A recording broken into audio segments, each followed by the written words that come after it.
금요일 새벽에 오신 우리 성도님들을 환영합니다. 우리 손을 들어서 서로 인사하실까요? 반갑습니다. 할렐루야. 일주일이 금방 갔네요. 그죠? 순식간에 또 날아갔어요. 얼마나 빨리 지나가는지 모르겠습니다. 이렇게 하루하루 하나님 앞에서 살다 보면 마침내 우리 인생 여행이 끝나고 주님의 집에 도착하게 될 것입니다. 근데 그 집은 빈집이 아니고 우리 주님이 두 팔 벌리고 기다리시는 주님의 집입니다. 또 주님과 내가 만날 뿐만 아니라 먼저 가신 우리 믿음의 선배들이 기다리고 있는 곳입니다.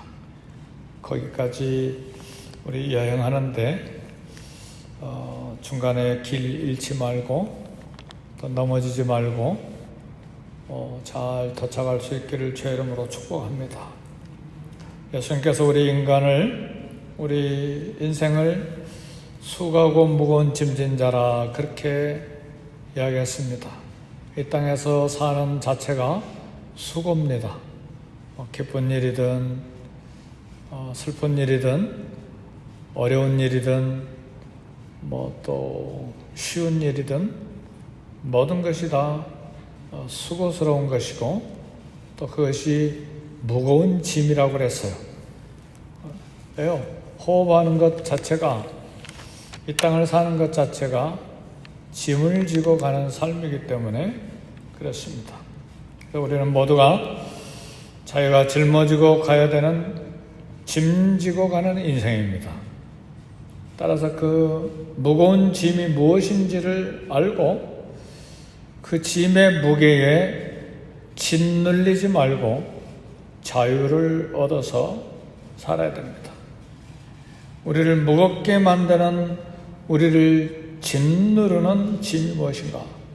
세상의 염려이고 육체의 고통이고 또 더 무거운 짐은 삶에 대한 불안이고 또 죽음에 대한 공포예요. 그러니까 이런 모든 짐, 수고하고 무거운 짐진 자들아, 내게로 오라. 내가 너희를 쉬게 하리라 그랬습니다. 오늘 시편 55편 소개된 다윗이 짊어진 짐 무엇인가? 어떤 짐인가? 그래서 55편 5절에 보니까 두려움과 떨림이 내게 이르고 공포가 나를 덮었도다.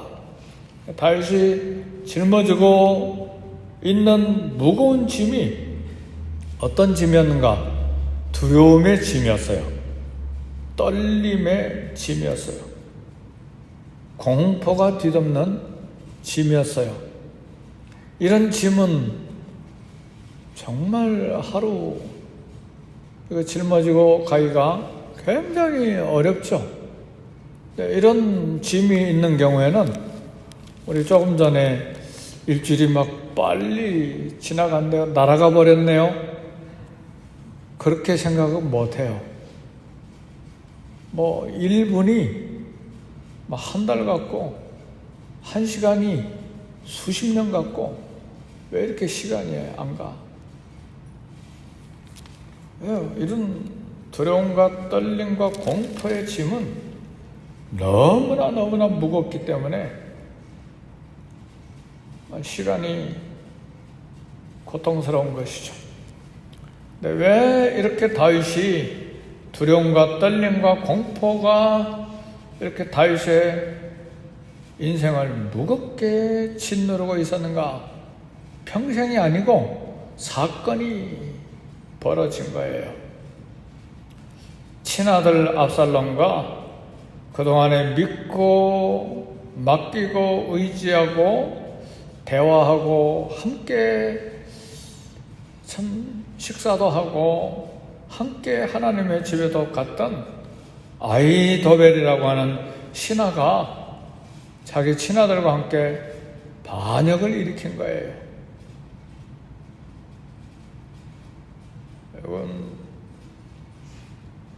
아들과 친구에게 배신당한 이 쓰디쓴 뼈아픈 절망감, 고통감이 두려움과 떨림과 공포의 짐이 된 것입니다. 이 배신으로 인한 고난과 고통의 무게는 이거 어떻게 처리해야 될지 그야말로 불안이고 떨림으로 짓누르는 무거운 짐이었습니다.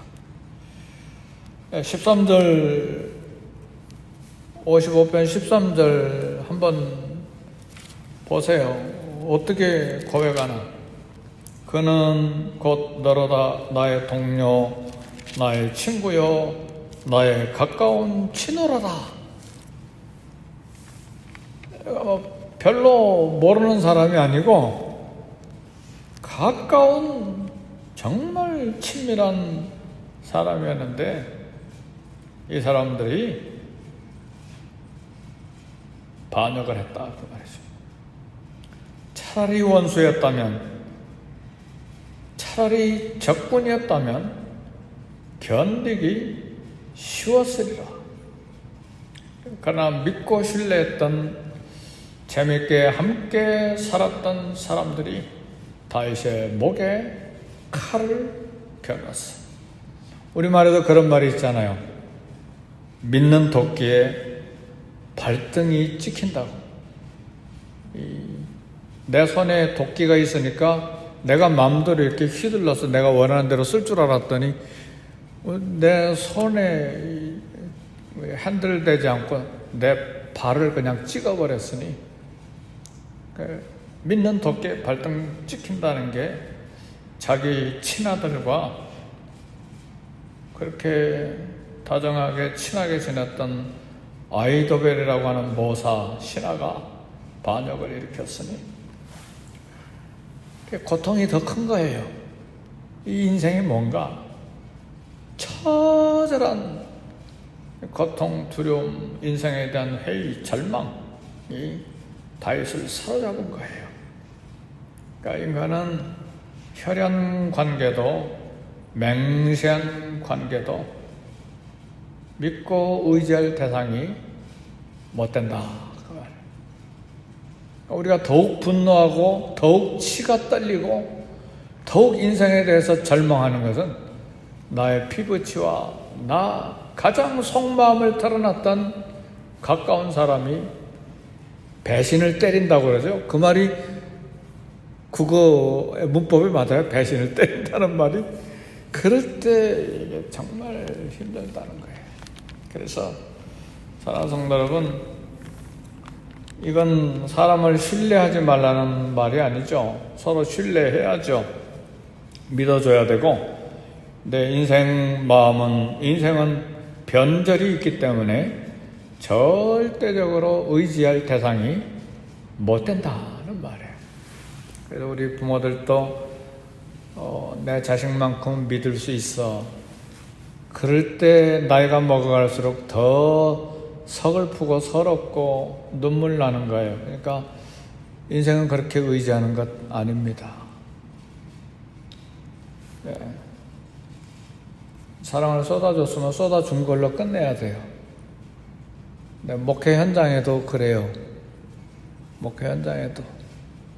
그래서 어떤 면에서 가장 이렇게 마음 쏟고 표현은 안 하지만 위에서 기도해주고 축복하고 마음으로 가까이 한 사람, 하나님께서 일부러 이렇게 좀 문제가 있게 만드시는 경우들이 목회자들의 가끔 있어요. 네가 누구를 의지하냐? 누구를, 하나님이 나를 의지하냐고 그렇게 기대하냐? 그런 일이 목회자들 간증 가운데 가끔 일어나요. 믿었었는데 가장 아프게 했다는 말이죠. 그러니까 우리 가정에도, 목회 현장에도, 우리 사회에서도 막 속마음을 다 털어놓고 이야기했는데 그 친구가 그걸 가지고 오히려 배신을 때렸다. 이제 그렇게 표현이 된 거예요. 그러니까 그거 가지고 막 분노하고 치를 떨고 절망하고 인생에 회의하고 하는 건 왜 그러느냐? 아직 인생을 모르기 때문에 그래요. 사람이 무엇인지를 아직 모르기 때문에 그래요. 나도 그렇게 나 자신을 믿기 어려운 존재인데 누구를 절대적으로 믿고 신뢰하느냐 그 말이에요. 나도 내 자신을 믿지 못하고 내 미래를 모르는데 누구를 그렇게 믿었다가, 그러니까 내가 나를 모르고 사람 인생 자체를 몰랐다는 말이죠. 그래서 오늘 다윗은 고백합니다. 22절 우리 다 같이 한번 읽어볼까요? 시작. 내 짐을 여호와께 맡기라. 그가 너를 붙드시고 의인의 요동함을 영원히 허락하지 아니하시리로다. 아멘. 여기 짐은 내 짐을 여호와께 맡기라. 여기 짐은 소유물이 아니에요. 인생 여행길에 만나는 근심과 걱정과 문제와 두려움의 거예요. 우리 인생은 믿을 게 못해요. 우리가 준비해놨다고 하는 인생의 모든 길목에 필요들 믿지 못해요. 믿을 게 있어요? 아니에요. 그러니까 하나님께 여호와께 맡기라. 맡기라는 말이 히브리어로 샬라크인데, 샬라크라는 말은 던져버리라는 말이에요. 여러분 앞에 성경이 있습니까? 성경 들어보세요. 지금 한번 성경을 들어보시라고. 손에 들었습니까? 맡기라는 말은 하나님 앞에 다 던져 놔버려요. 던져 넣어보세요. 들고 있었다가 무거운 건데 던지니까 지금 편하잖아요. 이렇게 그렇게 인생의 짐을 하나님 앞에 던져버리라. 샬라크. 너를 붙으신다. 쓰러지지 않게 붙잡아 주시고 넘어지지 않도록 힘을 공급해 주시겠다고 그랬어요. 근데 다윗은 처음에는 그랬어요. 너무너무 고통스러우니까 이 짐 문제 때문에 어떻게 해결할까? 인생 살기 쉽다. 살기가 싫다. 그래가지고 6절 7절 보세요. 나는 말하기를, 지금 다윗이 스스로 자기에게 이야기하는 거예요. 만일 내게 비둘기같이 날개가 있다면 날아가서 편히 쉬리로다. 내가 멀리 날아가서 광야에 머무리로다. 그러니까 처음에는 이 사람도 보기 싫고, 그러니까 멀리 광야 아무 사람도 없는 곳에 가서 혼자 지내버리겠다. 막 가족이고 뭐고 남편이고 아내고 자식이고 뭐고 친구고 뭐고 다 버리고 그냥 멀리 아무도 알지 못하는 곳에 내가 광야에 가서 머물리라. 문제를 피해서 악인들을 피해서 멀리 떨어진 광야로 피신하려고 했는데, 광야에 가서 혼자 피난처라고 가만히 있으면 새록새록 생각이 더 많이 나는 거예요. 그렇잖아요? 우리 몸이 아플 때도요, 뭐 여기 신경통 있고 저기 신경통 있고, 낮에는 부지런히 걸어다니고 일하니까 아픈 줄 모르는데 밤이면 조용하니까 여기도 쑤시고 저기도 쑤시고 고통이 다가오는 것처럼 혼자 고독하게 있으니까 생각이 더 많이 나고 절망이 더 많이 되는 거예요. 그렇게 하는 게 아니에요. 그러니까 다윗은 참된 피난처가 하나님의 품인 것을 깨달았어요. 할렐루야. 뭐 이렇게 피하고 놓고 뭐 그런다고 해서 문제가 되는, 없어지는 것 아니에요. 그래서 다윗이 첫 번째로 한 것이 16절이에요. 나는 하나님께 부르짖으리니 여호와께서 나를 구원하시리로다. 저녁과 아침과 정오에 내가 근심하여 탄식하리니 여호와께서 내 소리를 들으시리로다. 이건 하루에 3번 기도하는 거예요. 저녁, 아침, 정오에 내가 내 근심을 탄식한다는 말은 기도한다는 말이에요. 그때 여호와께서 내 소리를 들으시리로다. 하나님께 부르짖고 구원하실 때 나를 하나님이 구원하시리라. 그래서 이 기도한다는 것은 하나님께 짐을 맡겨버리는 거예요. 다 말씀드렸습니까? 이제는 속이 시원합니까? 그럼 이제 하나님이 문제를 책임지시는 거예요. 하나님께 다 맡겨드렸으니까 이제 하나님이 책임지시는 거예요. 내가 원수 갚을 것도 없고 내가 그 문제를 가지고 해결하기 위해서 이리 다니고 저리 다니고 전화하고 막 변명하고 막 내 세력을 만들고 내가 옳다고 막 증명하고 그럴 필요가 없어요. 왜요? 이제 하나님께 다 맡겨버렸으니까. 아멘, 할렐루야. 그런 믿음이 있기를 주의 이름으로 축복합니다. 그러니까 하나님께 맡길 때 마음이 평안하고 이제는 잠을 잘 수가 있는 거예요. 이 못 맡기면 1시가 되면 깨고 한동안 지내는데 다시 쉬게 보니까 5분밖에 안 지났어. 그렇게 시간이 긴 거예요, 못 맡기면. 그러나 다 맡기고 평안하게 자면 금방 잤는데 쉬게 보니까 아이쿠 3시간 4시간 자버렸네. 새벽기도 갈 시간 됐네. 이렇게 그냥 자버렸네. 꿀잠을 자버리는 거예요. 할렐루야. 그런 평안이 저와 여러분의 있기를 주의 이름으로 축복합니다. 인생은 내가 내 짐을 내가 짊어지고 내가 해결하고 내가 원수 갚으려고 하고 막 일을 갈고 그건 해결이 안 돼요. 사랑하는 성도 여러분, 친구의 배신의 문제, 아들의 반역이라는 무거운 짐을 다윗은 하나님께 던져버렸어요. 하나님께 모든 것 맡겼을 때 하나님이 구원하시고 악인에 대해서 내가 원수 갚아야 될 건 하나님이 심판하시고 하나님이 보응하시고 하나님이 해결하실 것을 믿었어요. 결국은 아히도벨은 전쟁하기도 전에 자기 전략이 실패된 것, 자기 집에 가서 자살해서 죽었어요. 그리고 쿠데타를 일으켰던 압살롬은 머리가 어마어마하게 머리숱이 많아서 전쟁 중에 나무에 걸렸어요. 머리가 상수리 나무에 걸려가지고 대롱대롱 매달려 있는 거 다윗의 부하들이 가서 막 창으로 찔러서 죽였어요. 하나님이 결국은 다 해결하시는 거예요. 내가 해결하는 것이 아니라 하나님이 해결하시죠. 우리는 자주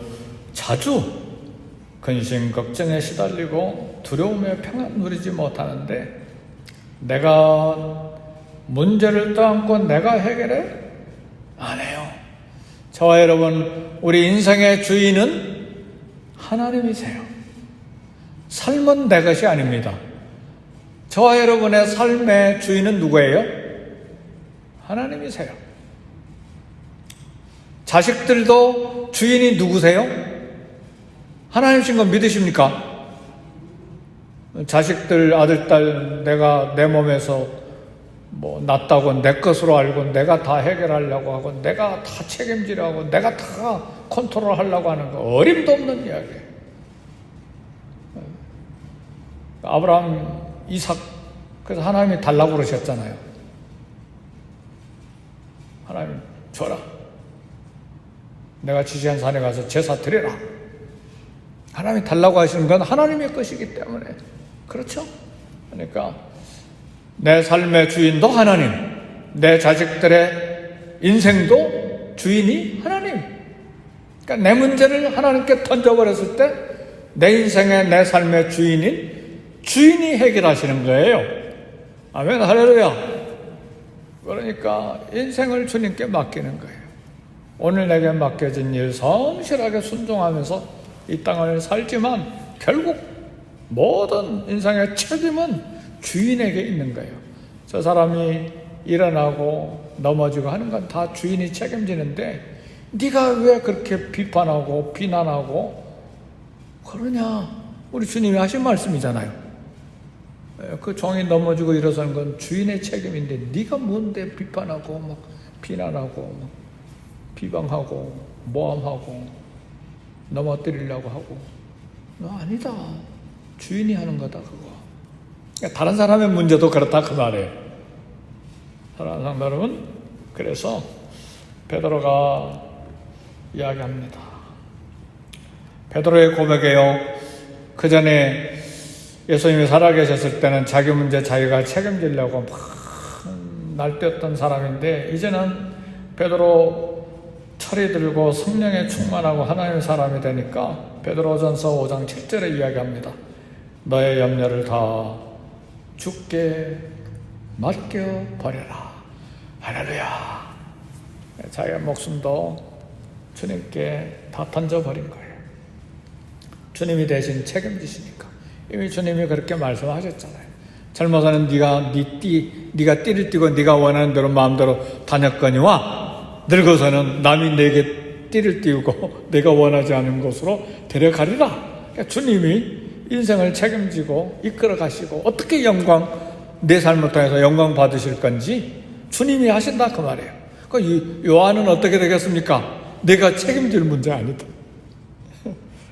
주님이 부활하셔서 갈릴리 바다에서 베드로와 대화할 때 나눈 이야기잖아요. 네가 뭐 생각하고 책임질 일 아니야. 그럼 주인이 책임진다.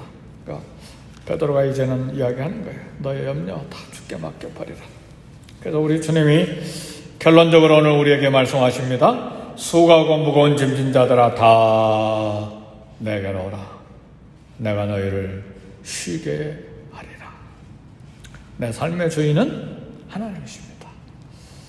앞으로 건강할지 몸이 아플지 순탄하게 끝날지 아니면 더 연단해서 하나님의 영광을 드러내는 일에 나를 쓰실지 다 하나님의 손에 있어요. 내가 컨트롤할 수 있는 것이 아닙니다. 하나님이 다 계획하시고 유익하게 하시고 영광 받으시는 것이니까 삶의 앞에 무엇이 있는지 미래를 알아보려고 하지도 말고 내일 일은 아는 게 우리에게 인생에 허락되어 있지 않습니다. 내일 일은 하나님이 하시는 거예요. 그래서 짐을 맡겨버리고 오늘 또 평강을 누리고 오늘 내게 맡겨진 일 성실하게 말씀대로 순종하면서 살아드림으로 하나님께 영광 돌릴 수 있기를 주의 이름으로 축복합니다. 다 같이 기도하겠습니다. 기도하실 때 이 세상 팬데믹 기간에 하나님 이 땅을 불쌍히 여겨주셔서 치료해 주시기를 위해서 우리 기도하고 우리 교회 또 기도의 동역자들이 많이 일어나서 기도로 교회를 세워나갈 수 있도록 기도하시고 그리고 우리 직분자들을 위해서 기도하시고 다음 세대를 위해서 기도하시고 우리 자신을 위해서 우리 함께 기도하십시다. 다 같이 기도하겠습니다.